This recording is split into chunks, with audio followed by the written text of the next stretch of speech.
Hey everyone, how are you all doing? I hope you've had an absolutely brilliant day. Honestly, I've got nothing to complain about. It's been a pretty good day to me. But you know, there's one thing that always makes it better.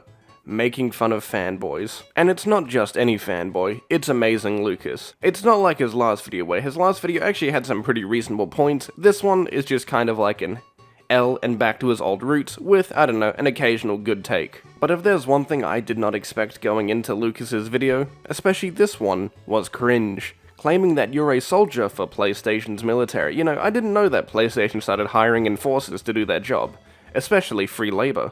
But you know, I'll wait until we get to that cringe, so let's get started with his amazing video.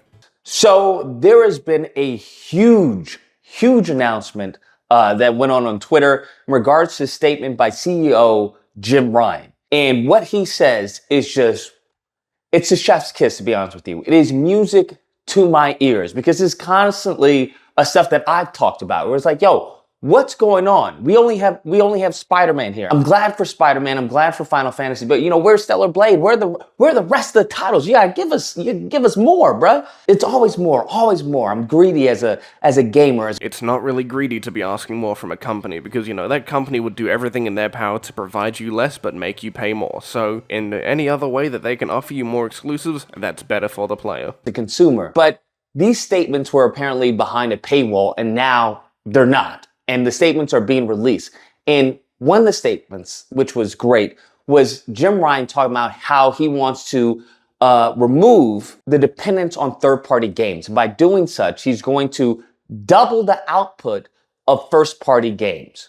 Bruh. I think we are all asking ourselves, how is Jim Ryan going to do it in so little time with him getting practically fired from PlayStation Sony? And now we're going to have to ask ourselves, how are you going to replace third-party? Third-party is a very important thing for both Microsoft, Xbox, and Nintendo. It's going to be incredibly hard to make your revenue majority first-party. Who knows, maybe Jim Ryan will lay the groundwork and his successor will finish the shit for him. But who knows, we won't know until it happens. That is the chef's kiss. Double the output of your first-party games? Bring it on, pimpin'. That's exactly what we want. Now, he also goes on to talk about how third-person, the beautifully graphics and the rich narratives, that is the bedrock of PlayStation. And they're not going to forget, their bedrock. They're going to continue pushing out these third-party games. And I'm like, this is good. This is what we need.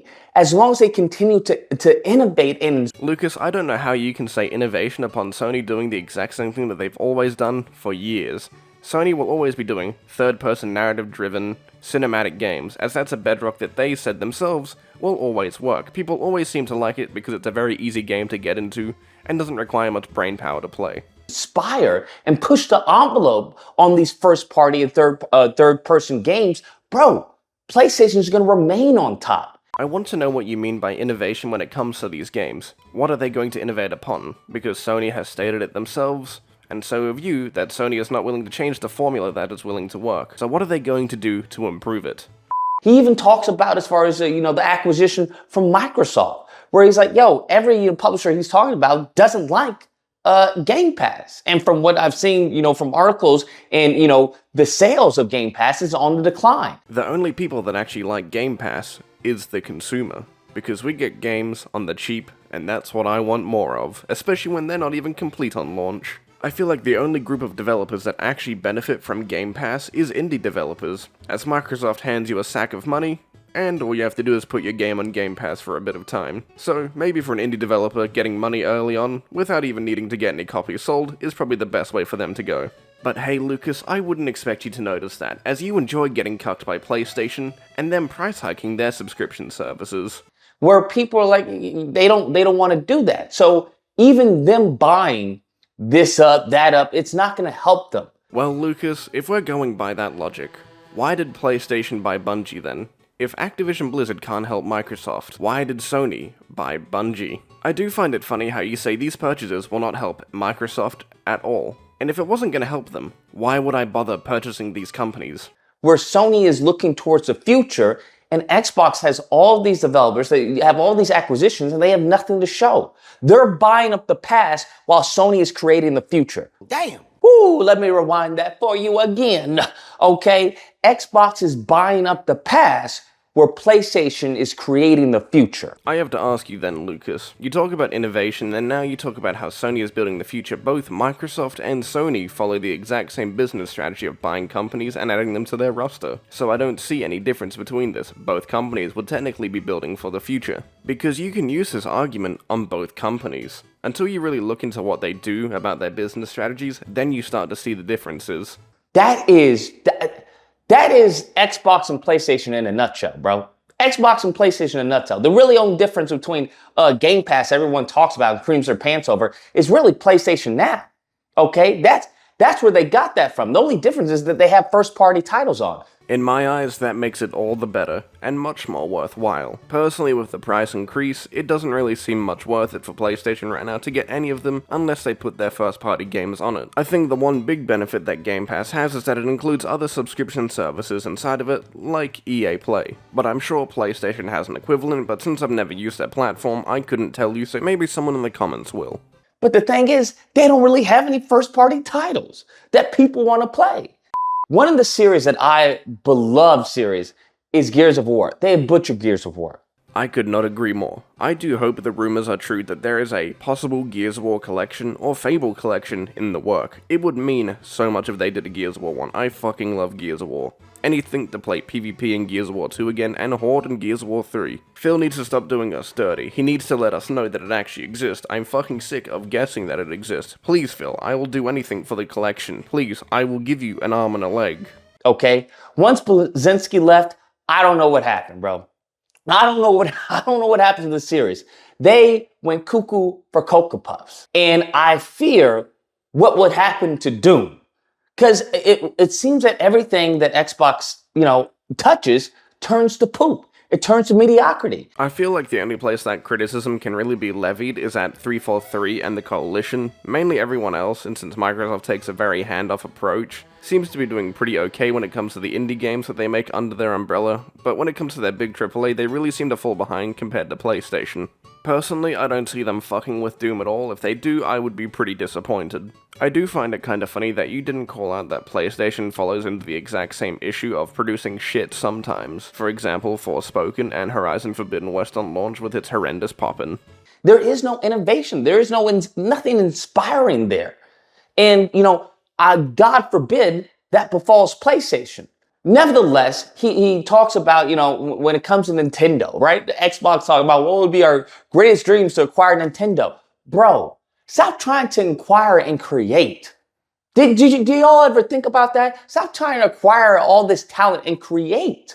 I don't believe they will ever be able to acquire Nintendo, as that would probably qualify as a monopoly over the gaming industry, and I believe it was just wishful thinking from Phil Spencer. Now, Lucas, I'm going to ask you this. Would you levy these exact same criticisms towards PlayStation if they were in a position where they could buy Nintendo, or is it just because Microsoft's doing it? I could only imagine how PlayStation fanboys would react to that information, saying how this would be good for the industry, how this would be the best outcome for Nintendo, and that they're going to make some of the greatest games for PlayStation ever. Every fanboy lives by a simple logic. If my company that I support does it, it's a good thing. But if my competitor does it, then it's an absolute bad thing and should not be supported.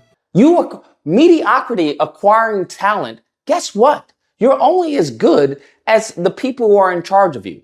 If you have a mediocre as far as manager, your work is going to be mediocre. The first person that came to mind as soon as you said all that was Todd Howard. Honestly, he deserves all the shit he's getting for all the stuff he's lied about, so I have no sympathy for that man. They're not going to inspire you to do better. They're not going to inspire you to do greater. You're not going to be greater. The companies are not there to be great. They're there to make money, Lucas. It's up to the game director to make sure that the game is great, but the company overall is just there to make money. Let's give you an example. Let's say that Spider-Man 2 released, and it was completely dogshit. It had a good story and all that, but it had problems from crashing, game-breaking glitches, down to just being a terribly performing game. But guess what? It just sold 15 million copies within the first month.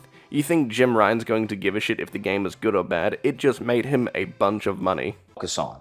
This is precisely what many gamers are hoping for. Precisely what Jim Ryan has said here is exactly what many of us are hoping for. Hey, we don't want just 2 titles, first-party titles per year. We want 4-person first party titles per year. Hell, 5, 6. How many you can give us? I'm kinda curious how Jim Ryan's going to pull this off with such little time left at the company. He would need to have a very similar mindset to how Activision treats Call of Duty and releases one with, like, 3 different studios, but one release every year, or every 2 years. He would probably have to go, so like a Spider-Man and Wolverine every 2 years, and then repeat that cycle with all the games. It would be a pretty hard thing to set up, but if they got it, they would be making a lot of money. Okay, so double your efforts there, and he even says that you make more money on the first party titles than the third party. If that's true, then why did he fight so hard for, the last year or two? Over Activision Blizzard and trying to keep them on his platform. If that's true, that these first-party titles are so good and make a lot of revenue, why was he fighting so hard for Call of Duty? Because when you look at them fight for Call of Duty and then him go out and say that we don't need Call of Duty, our first party does everything we need, something doesn't seem right. I know this new generation of, they, them, kids talking about the console wars. Why do you guys care? That's what it's been. That's what it's always been. If you don't have a team, well, then you're pretty much a bystander. Get off the field, okay? Get off the field, because some of us are in this war. It is what it is. And I want PlayStation. I bought a PlayStation because I think PlayStation is going to win. I don't know what pronouns have to do with this. Me personally, I don't agree with them either. I think they're fucking stupid. But what does that have to do with console wars? And then you gotta say that this is a war between two companies that probably make enough money to not really give a shit about each other. It brings me joy that you've taken console warring that far to pretend that you're a soldier in this console war, and that you're going to get something out of this. I better hope you get veterans benefits for this shit. Honestly, I hope you do. Yeah, I think you absolutely deserve it, Thank you for your service, Lucas. We couldn't have won the war in the Middle East without you. Oh, that's right. NATO lost that shit. Never mind. Sorry for your loss, Lucas. I guess we'll see you in the fucking corporate war. That's why I bought one. The moment in time that that's not the case, the moment in time they give up, which is what, Spencer is doing, or what it sounds like, then I will switch over. I will switch to the winning side. But Lucas, I remember a couple months ago when you did an argument about brand loyalty in one of your PlayStation fanboy videos. It wasn't the main subject of it, of course, but it was one of the arguments that you talked about in that video and how important it is. And I want to know what happened to that. Why has that changed? What made you change? And why are you not loyal to PlayStation anymore? What happened? As long as PlayStation keeps giving me their best and trying to innovate and inspire and keep pushing the boundaries, then, bruh, you got a soldier. That's how it works. Because no one cares about PC. No one cares about the Switch. That's what it's mainly been about. That's right, guys. PC and Nintendo doesn't exist, even though both of these platforms have over hundreds of millions of people that log on every month to play games on these platforms. They don't exist. They don't count. They're not important. You're not real. You're my schizophrenia. It's mainly about PlayStation versus Xbox. And if they keep on putting out first-party games that are great and awesome and are winning Game of the Year, bro, obviously, PlayStation's the choice. Obviously. It's just a win-win. It always comes back to the Game of the Year. I'll never understand how people actually give a shit about Game of the Year. I mean, yeah, it's cool and it would be a flex for a company, but for the individual player, it usually comes down to what you think is the Game of the Year. There are people going to say that Starfield is Game of the Year. I may not necessarily agree with it, but that's your opinion. To me, Game of the Year means nothing. I think the only game that truly deserves it for all the effort that was put in is Baldur's Gate 3. Everything that eventually we get on the PS5, some of them just goes to the PC. What I would give for Bloodborne, Demon's Souls, and Ghost to all come to PC. Please, I will do anything.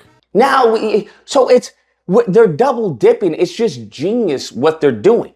Oh my god, guys, I won't believe it. I think I figured out something. What if, hear me out, guys. You don't need to believe me when I say this, but what if we put our games on PC, or just another platform in general? For some reason, we make more money. No way. Did you guys notice that? We made more money. What type of fucking observation is that, Lucas? Are you special? No shit, they're going to make more money. You know, Lucas, there's only two things I want in this life. An official Bloodborne port with 60 FPS, and For Honor cross progression, so I can put those 13,000 hours to use again. I hope some of you take the piss out of me for spending that much time over a year's time played on a game that everyone hates. So, if anyone makes it to this part, bully me in the comments. As long as they keep up the quality of the games, as long as they keep it entertaining, they keep it fun, right? That is the main goal of game design. Is it fun? Bro. This is technically true. Older game design was based around fun. The newest game design model that everyone follows is addiction. Can we keep you playing this game for a long period of time, long enough to make you spend money on microtransactions? I do believe Sony's single-player games going forward will maintain the aspect of fun, but when it comes to multiplayer and live service games, they will prioritize getting addicted to them. What are we talking about? I don't know what Xbox is going to do. They very well may shut down. They may shut down. What they should be doing is trying to see if they can poach some of the creative teams of these first-party developers. That's what they should be doing. They should be going to Naughty Dog, like, yo, do anybody y'all want to come work over here? Do any of the creative designers want to come work over here? Directors, huh? Come over here. That's what I think they should be doing. Lucas, didn't you say earlier in this video that Microsoft should not be buying companies or talent? They should be working on refining their own? And yet you're telling them to go out there and buy talent. That goes completely counter to your original argument that Microsoft should stop spending. I like how the argument has come full circle to saying that, nah, Microsoft isn't allowed to buy anything. Nah, Microsoft should buy stuff, you know, it makes them better. Especially if they get talent from PlayStation. So I think we've done enough of Lucas's video, and I think we're going to leave it here. So for all of you, I hope you've all had a great day. So you all go take care, leave a like, subscribe, maybe even become a member. Have a great day.